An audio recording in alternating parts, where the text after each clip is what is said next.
Join Sid for this edition of It's Supernatural.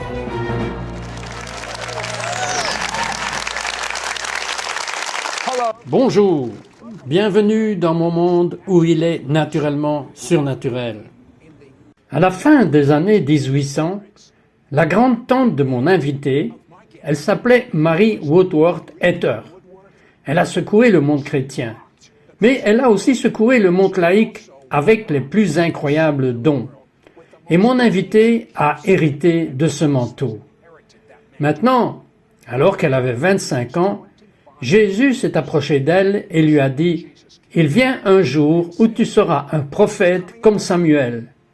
Pas une de tes paroles ne tombera au sol sans qu'elle ne se passe, mais ce sera dans tes dernières années. » Et devinez quoi? C'est maintenant. And guess what? That's now.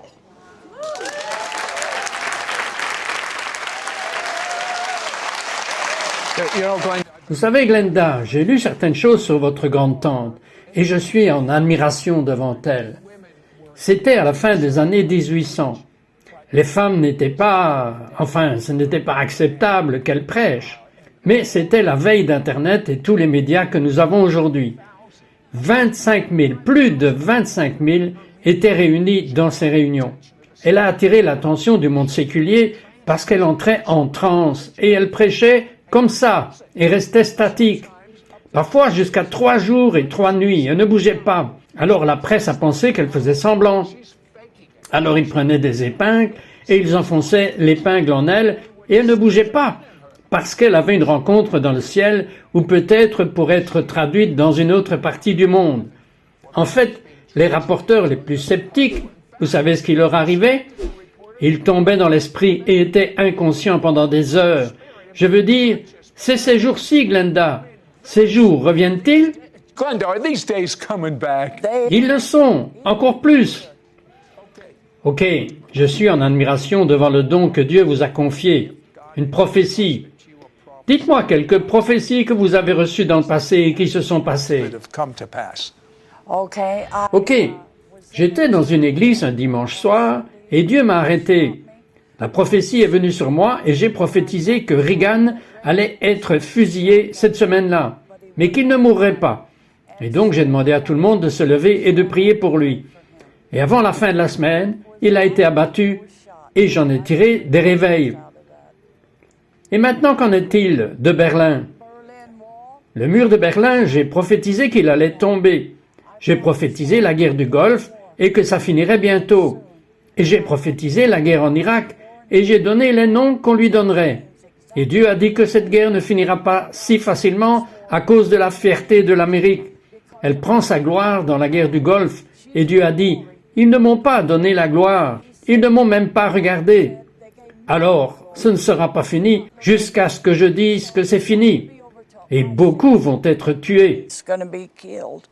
Et avant les élections avec le président Obama, que Dieu vous a-t-il dit? Pour Obama, en 2007, il m'a montré, je ne savais même pas qui il était.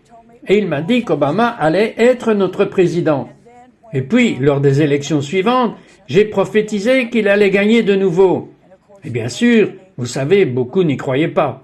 Et les grands prophètes ont prophétisé l'autre homme, Mitt Romney.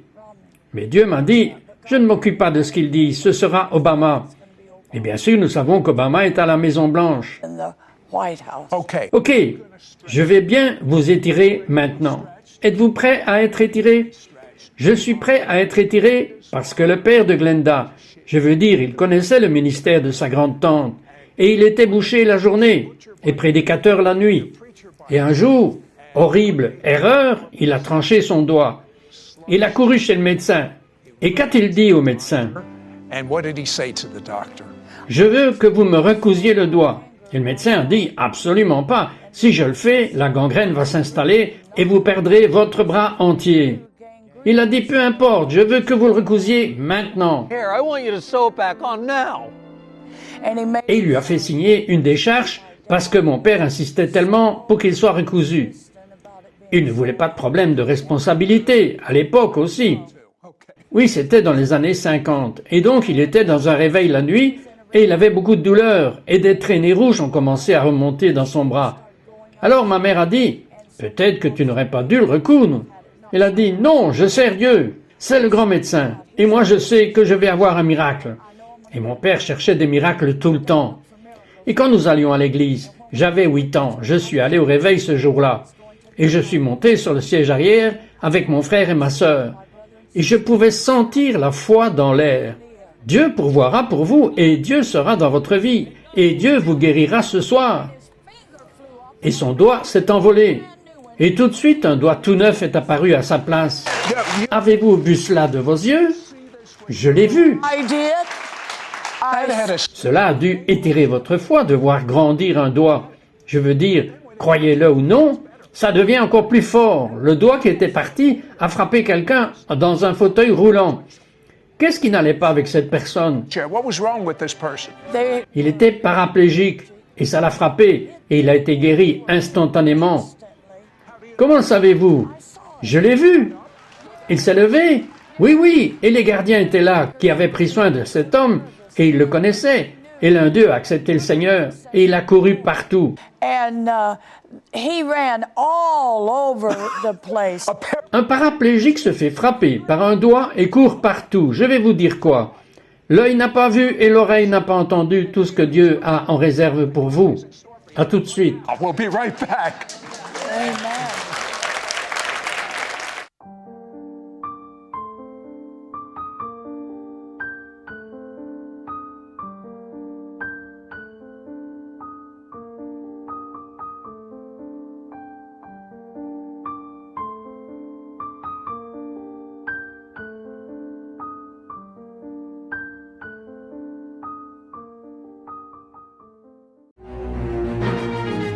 We now return to It's Supernatural.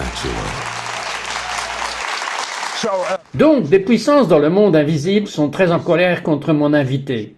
Elle se marie, son mari souffre d'épilepsie, il est fou, il n'y a aucun espoir, elle fait un jeûne de 40 jours. Que s'est-il passé, Glenda? What happened, Glenda? Eh bien, il avait des convulsions, il avait perdu la raison. Cette nuit-là, ils l'ont mis à l'hôpital, ils l'ont attaché au lit et il était incontinent. Il ne pouvait pas garder de vêtements sur lui et il ressemblait à un homme sauvage. Et j'ai dit, je vais rentrer chez moi et prier et je serai de retour demain.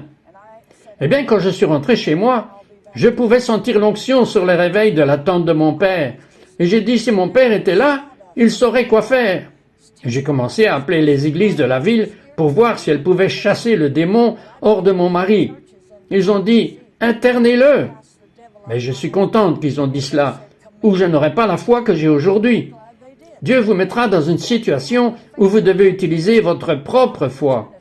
Et donc je suis allé et Jésus m'a dit, retourne, fais-le sortir et dis-leur que tu es un nouveau médecin et tu vas l'interner avec moi. Donc j'ai dit, eh bien je n'ai pas de voiture, comme s'il ne le savait pas. Il a dit, j'ai déjà fait le nécessaire pour qu'une personne vienne te chercher à 10 heures demain matin. Et à 10 heures, une voiture s'est présentée. Une femme s'est présentée en disant, Dieu m'a dit de venir vous chercher. Et nous sommes allés à l'hôpital et je suis entré, ils avaient les papiers, ils les ont poussés vers moi et le docteur a dit, êtes-vous prête à l'interner? J'ai dit oui. Ah, ils ont dit bien. J'ai dit, mais pas chez vous.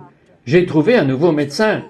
Et ils ont dit, qui est ce médecin que vous avez trouvé? Eh bien, j'ai dit, Jésus-Christ de Nazareth. Ils ont commencé à jurer, ils ont dit, nous allons passer au-dessus de votre tête et nous allons obtenir une procuration et nous allons l'interner. J'ai dit, allez-y, parce que c'est aussi mon avocat.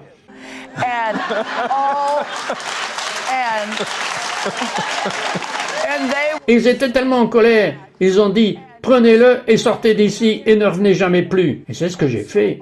Et ils m'ont dit, il va vous tuer, vous et vos enfants. Vous n'avez pas réalisé à quel point il était mauvais. Alors je l'ai ramené à la maison. Je jeûnais et je n'oublierai jamais la dernière nuit du jeûne, un ange est entré, le plus grand ange que j'ai jamais vu de ma vie, et il m'a dit, as-tu reçu la puissance d'utiliser le nom de Jésus? Tout le monde n'a pas cette autorité. J'ai dit quoi? Et il a dit, seuls les croyants l'ont. Tout le monde ne croit pas ce qu'ils disent qu'ils sont. Et ces signes suivront ceux qui croient. Et il m'a tendu une épée. Alors je suis allé là-bas et je l'ai posé sur mon mari et l'ange a disparu. Disappeared. Vous me dites que l'ange vous a donné une épée et vous avez mis cette épée sur votre mari? Oui, ok. Et qu'est-il arrivé? Il m'a dit que l'épée était l'épée de l'Esprit, la parole du Dieu Tout-Puissant.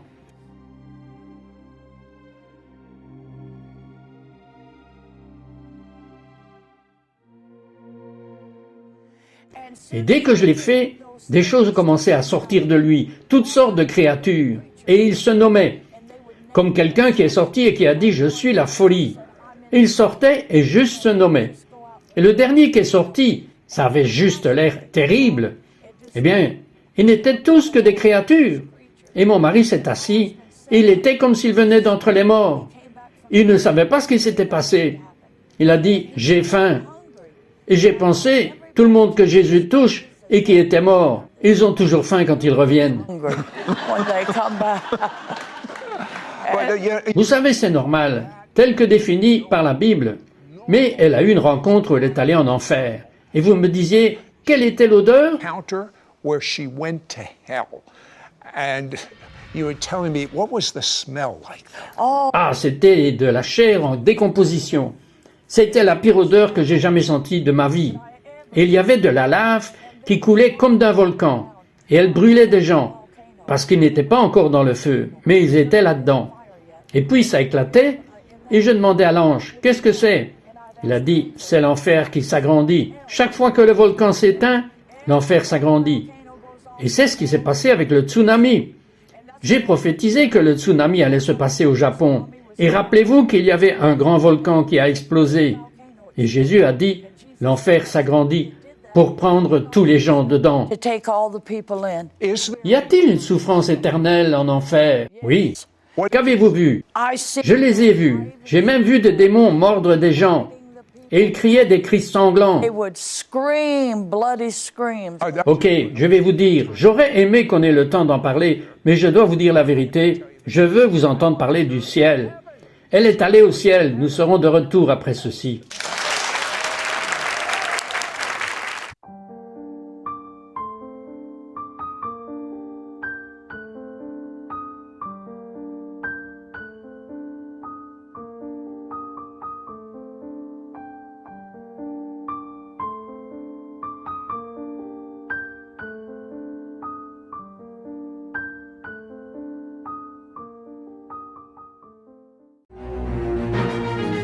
We now return to It's Supernatural. En 2008, Glenda Jackson est allée au ciel. Et qu'est-ce qu'on vous a dit? Qu'avez-vous vu? you told? What did you see? Two angels. 2 anges sont descendus et m'ont amené au ciel, et m'ont amené au trône où Jésus et notre Père Céleste sont assis. Et je ne pouvais même pas les regarder. Je me suis incliné là, et tout à coup, juste un esprit de pleurs est venu sur moi. Et j'ai vu ces anges apporter des boucliers dorés, et j'ai demandé au Seigneur, qu'est-ce que c'est? Il a dit, ce sont des boucliers de foi. Mon peuple ne les utilise pas, mes ministres ne les utilisent pas. Ils vont dans le monde pour que leurs besoins soient satisfaits, et ils ne veulent pas plus de foi. Il m'a dit que la foi signifie abandonner tout ce que je leur prends. C'est un acronyme. Dites cela encore une fois. Oui, abandonner tout, je le prends. Il vous a appris comment la foi fonctionne. Donnez-nous une pépite que vous avez reçue du ciel sur la foi. Happened about faith. Well, Eh bien, il m'a dit que pour faire les travaux, vous devez croire. Il a dit que je ne suis pas ici pour prier. Je suis l'intercesseur. Mais il a dit, je ne prie pas pour que les gens soient sauvés. Je ne prie pas pour que les gens soient guéris. J'ai commencé à pleurer et j'ai dit, mais je pensais que c'était ce que tu faisais. Il a dit, c'est à toi de décider les gars sur terre. Eh bien, il n'a pas dit les gars, il a dit mon peuple sur terre. Il a dit, tu dois garder le bouclier de la foi. Vous savez, c'est spirituel, le bouclier. Mais il a dit, qu'est-ce que j'ai dit à Simon? Et j'ai dit, tu as dit à Simon, Simon, Satan a désiré t'asseoir pendant que tu pleurais. Et il a dit, j'ai prié pour que ta foi ne faillisse pas. Il a dit, va dire à mon peuple que je suis ici en train de prier pour la foi de mon peuple, pour qu'il n'échoue pas. Et puis j'ai entendu une voix derrière moi. Je savais que c'était Paul. Je n'ai même pas eu à me retourner. Je connaissais sa voix comme si je l'avais toujours connue. Vous avez des yeux dans le dos de votre tête au ciel. Et je l'ai vu, et c'était un petit homme, et il a dit, « Souviens-toi de ce que j'ai dit. » Il a dit, « Avant tout, prends le bouclier de la foi. » Et c'est ce que nous devons faire. Shield of faith. And that's what we got to do. Glenda, il est temps de s'éclipser. Qu'est-ce que Dieu vous a montré de ce qui se passera dans le futur? And in the future. Il m'a montré que si les chrétiens ne commencent pas à prier plus qu'ils ne le font jamais, même les églises deviennent des maisons de prière. Cette prochaine élection présidentielle, les élections ne vont pas avoir lieu, qu'elles vont être suspendues parce que le mal va surgir et certaines catastrophes vont arriver. Et certaines choses vont être mises en place et le président ne sera pas supprimé. Il va rester à l'intérieur. Et ces choses vont arriver. Et elles vont être très mauvaises si nous n'obtenons pas une protection de Dieu. Get a hold of God. Quelles autres choses vous a-t-il montré? He's showing me Il m'a montré que l'Église doit revenir à la prière. La prière est la puissance qu'il a donnée aux églises. Et nous devons avoir la foi de Dieu. Paul a dit, avons-nous la foi en Dieu ou avons-nous enseigné la sagesse de la foi de l'homme? C'est ce qu'il a dit dans Corinthiens. Et il a dit, et ma parole et ma prédication ne reposaient pas sur les discours persuasifs de la sagesse, mais sur une démonstration d'esprit et de puissance. Nous devons retrouver cette foi. we got to get back that faith. Sommes-nous censés entendre Dieu à ce stade? À quel point est-ce important pour nous d'entendre Dieu? For us to hear God. We got Nous devons entendre Dieu, ou on va se tromper. Dieu parle. Dans l'Apocalypse, il a parlé 7 fois, pour que celui qui a des oreilles entende ce que l'Esprit dit à l'Église. Et Jean-Baptiste, souvenez-vous de cela, il devait être dans le désert. Il a dû apprendre la voix de Dieu. Puis il est rentré, et ils n'ont pas entendu la voix de Dieu pendant environ 2000 ans. Et qu'est-ce qui est arrivé? Quand il a été dit par Dieu, lorsque vous verrez l'homme entrer et la lumière de la colombe sur sa tête, dès que vous verrez cela, il a dit, voici l'agneau de Dieu. Que s'est-il passé? Les cieux se sont ouverts et Dieu a commencé à parler pour la première fois depuis environ 2000 ans. Et qu'est-ce que Pierre a dit dans le livre des Actes? Il a dit, Dieu va parler encore une fois. Jésus a parlé au ciel et maintenant il va parler sur la terre. Et nous devons connaître sa voix. Et nous allons être trompés. we're going to be deceived. Maintenant, quel genre de temps vont venir à votre avis? Horrible time. Des moments horribles, des temps comme la Bible dit, des moments comme jamais auparavant. Les tremblements de terre, tout cela va s'intensifier. Mais nous n'avons pas à avoir peur. Nous devons connaître la voix de Dieu. Nous allons vivre surnaturellement. Nous n'allons pas vivre comme le monde vit. Nous allons vivre surnaturellement. Dieu m'a montré, comme ils l'ont fait dans le désert, comme ils l'ont fait à l'époque de Jésus, il a marché sur la terre. Nous devons croire. Si nous ne pouvons pas croire, nous ne pourrons pas le faire. Okay. Ok, vous avez entendu parler du ciel, vous avez entendu parler de l'enfer. Maintenant, la question est, non seulement où serez-vous, et c'est la chose la plus importante, mais pendant que vous êtes ici, il y a un but. Vous êtes ici parce que Dieu vous a mis ici, parce que Dieu a un destin pour votre vie, parce que cela a vraiment du sens. Vous avez dit ce soir que votre vie n'a pas de sens. Vous êtes ici avec un destin et vous êtes ici avec un sens.